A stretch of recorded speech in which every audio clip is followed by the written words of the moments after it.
আসসালামু আলাইকুম। মায়ের দোয়া এন্টারপ্রাইজ থেকে দেশ ও দেশের বাহিরে সবাইকে জানাই। আমি আরেকটা ভিডিও নিয়ে আসলাম ওয়াশরুম ওয়ারিং এর। সবাই জানাবেন কেমন হয়েছে। আমি গতকাল একটা ভিডিও দিয়েছি, সেটা 1 লক্ষ মানুষের উপরে দেখছেন আপনারা। ইনশাআল্লাহ আপনারা পাশে থাকলে আরো সুন্দর ভিডিও নিয়ে আসব। তো আমার ওয়ারিং গুলা করা কেমন হয়েছে আপনারা কমেন্টে জানাবেন। এখানে একটা কমন বাথরুমের কাজ ও 2টা মাস্টার বাথরুমের কাজ, মানে একটা ইউনিট ফুল কমপ্লিট করলাম।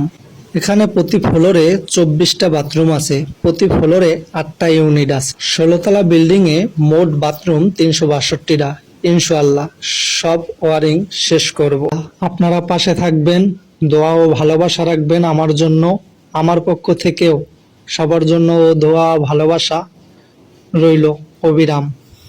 আর ওয়ারিং শেষে এরকম বালু মেরে প্রত্যেকটা পয়েন্টের গোড়া জাম দিয়ে দিতে হবে, আর কনসেলও আটকেই দিতে হবে।